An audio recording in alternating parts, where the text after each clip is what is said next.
Kul att ni hittat till Story Bluff. Här är vår korta video som hjälper er att komma igång. Vi börjar med att plocka ut spelarkorten.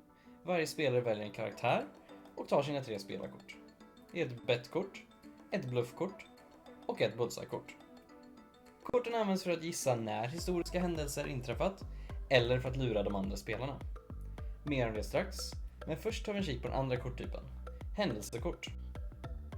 Händelsekorten visar kända historiska ögonblick. På framsidan finns en bild och en beskrivning, och på baksidan finns årtalet då händelsen inträffade. Genom spelets gång kommer en tidslinje av totalt 16 händelsekort att läggas på bordet i kronologisk ordning.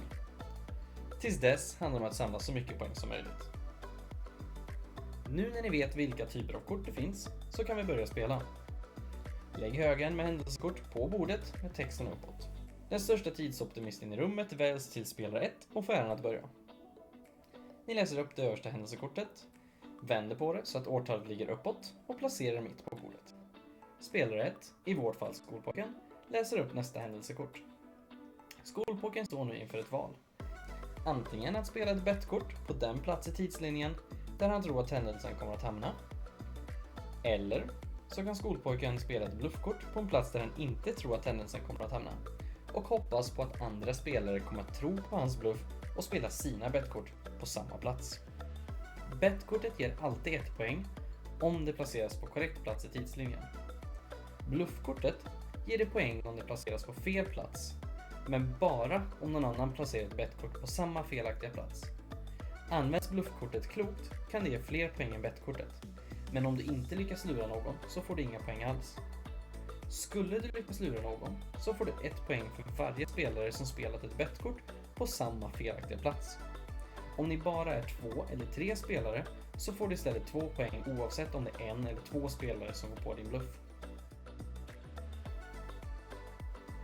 Tillbaka till spelet. Det var skolpojkens tur och när han har placerat ett av sina kort nedvänt på tidslinjen är det dags för resten av spelarna att också placera varsitt kort nedvänt på tidslinjen i medbrus turordning. Vänd nu alla spelarkort och det aktiva händelsekortet. Placera sedan in händelsekortet på rätt plats i tidslinjen och nu är det dags att räkna rundans poäng. Först kollar vi på alla bettkort. I vårt fall har astronauten och skolpojken placerat bettkort.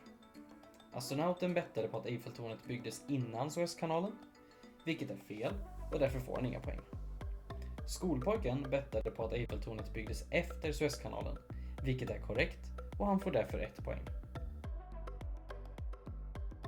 Sen kikar vi på de som har bluffat, alltså arkeologen och lärarinnan.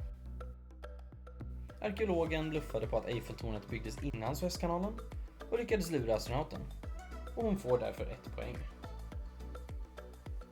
Lärarinnan bluffade på att Eiffeltornet byggdes efter Suezkanalen, men eftersom att det var korrekt så får lärarinnan inga poäng trots att skolpojken bettade på samma plats.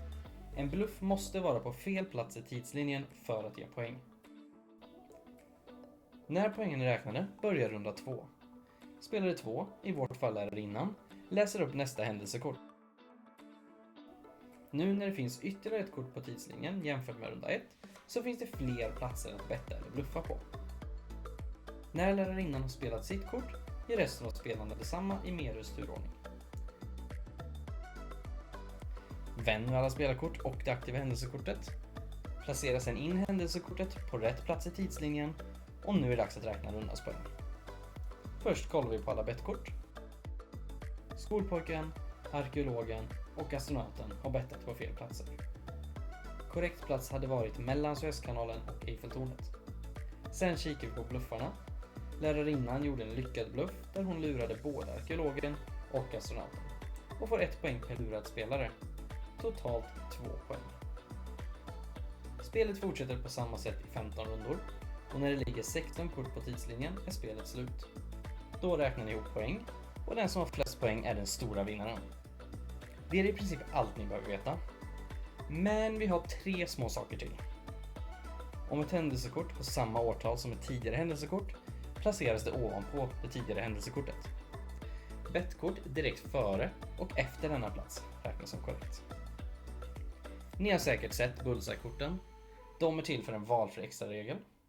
Om du känner dig helt säker på ett årtal så kan du när det är din tur säga bullseye och placera ditt bullseye-kort synligt på bordet. Anteckna på din telefon eller ett papper det exakta årtalet du tror att händelsen skedde utan att visa de andra. Placera sedan ett bett eller bluffkort på tidslinjen som vanligt och rundan fortsätter. I slutet av rundan, när händelsekorten vänds, får alla spelare som spelat bullseye 2 extra poäng om de hade exakt rätt år och -2 om de hade fel år. En sista valfri regel är att börja med 5 eller fler händelsekort på bordet för att höja svårighetsgraden. Och det var allt för History Bluff och nu är ni redo att köra igång. Ha det gött!